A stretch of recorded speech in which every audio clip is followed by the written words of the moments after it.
All right, so get ready because today we are diving deep into a world where Wall Street and sports are like this crazy power couple. That's a good way to put it. Yeah, we're talking about, billionaire investors, private equity firms, hedge funds. They're all buying up not just teams, but like leagues Hmm. and even the companies that make the grass they play on. The whole shebang. It's kind of wild, right? Like you sent us some articles on this whole trend. And the deeper I went, the more I realized how much this is already like changing the game for the entire sports world. Yeah. And this isn't just, some abstract financial thing happening in the background. This could affect like everything from ticket prices to which sports even like survive in the future. Yeah, who makes it, who doesn't? And hey, maybe even open up some investment opportunities down the line for, everyday folks. Potentially, yeah. So to really get this, we got to set the scene. I mean, we all know about rich people owning teams, right? It's been happening forever. Right. But what we're seeing now, it's like a whole different ballgame. Yeah. These aren't just like passionate fans, with deep pockets. Mm. This is like major financial players Yeah. making strategic investments. Like take the Baltimore Orioles, for example. Hmm. They were just bought by David Rubenstein from the Carlyle Group, massive private equity firm, for a cool $1.725 billion. Wow. Billion with a B. And then there's Josh Harris from Apollo Global Management, another private equity giant. He scooped up the Washington Commanders for $6 billion. Wow. Like, that's a lot of zeros. A whole lot. And what's even crazier is it's not even just about owning teams anymore. Right. It's like they're buying into everything, these private equity firms. We're talking stakes in entire leagues, global competitions, even like niche sports. You wouldn't think of like women's soccer professional bull riding. They're getting these huge investments too. So they're not just trying to own one team. They're trying to, like, own the whole sport. Yeah, they want a piece of everything. It's like they see sports as this, like, untapped gold mine. But why?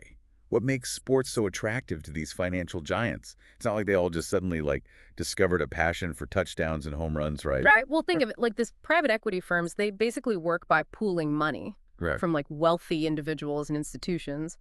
Then they invest it in different assets, hoping to generate, big returns. And right now, these firms are just sitting on mountains of cash. Like Scrooge McDuck style. Yeah, pretty much. And the Yeah. traditional ways they invest just aren't really doing it for them anymore. So they need to find somewhere new to park all that cash and make it grow. Exactly. And sports are starting to look really good to them.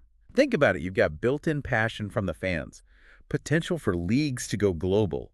And these days, the media rights for live sports are worth a fortune. So it's not even just about selling tickets anymore. It's about controlling the whole entertainment package. Absolutely. And here's the thing, compared to, say, a publicly traded company, sports franchises, they often have a lot fewer regulations. So it gives these firms way more flexibility and control. So they can kind of call the shots without having to answer to like a bunch of shareholders all the time. Exactly. Okay, so that kind of explains the whole buying up teams and leagues thing.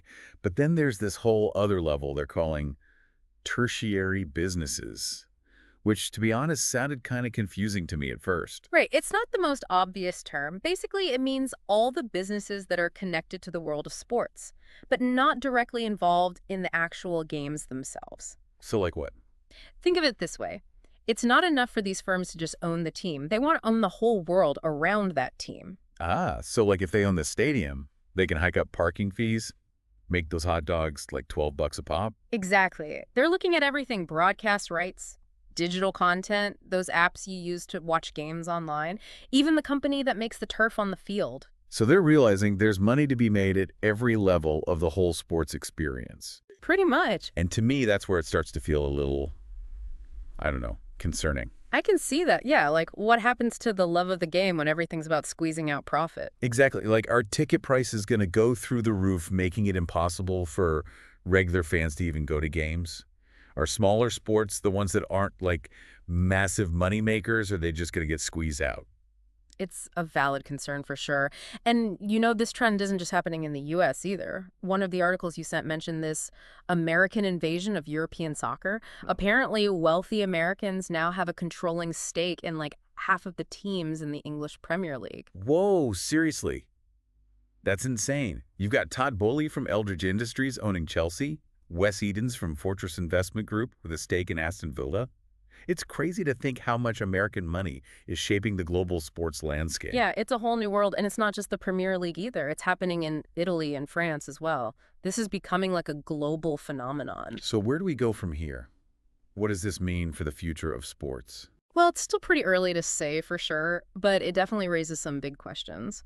On the one hand, this influx of cash could be a good thing. It could lead to better facilities, higher salaries for athletes, more global exposure for certain sports. Right, it's like anything else, money can be a force for good or bad, depending on how it's used. Exactly. And that's the tricky part. What happens when the main goal shifts from the love of the game to just making money? Right. Are we going to see ticket prices go way up? Uh-huh. Are certain sports going to get priority just because they're more profitable? All valid questions. And will this actually create more opportunities for regular people to invest, or will it just make the gap between the haves and have-nots even bigger? That's the million-dollar question, and it's something we're all going to have to watch closely as this all plays out. It definitely feels like a total game changer, and it seems like we're just at the beginning of this Wall Street takeover of sports. It's a complex landscape that's changing fast.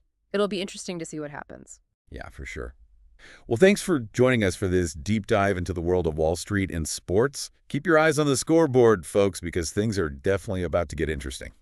You got it. All right, that's it for this one. See you next time. See you later.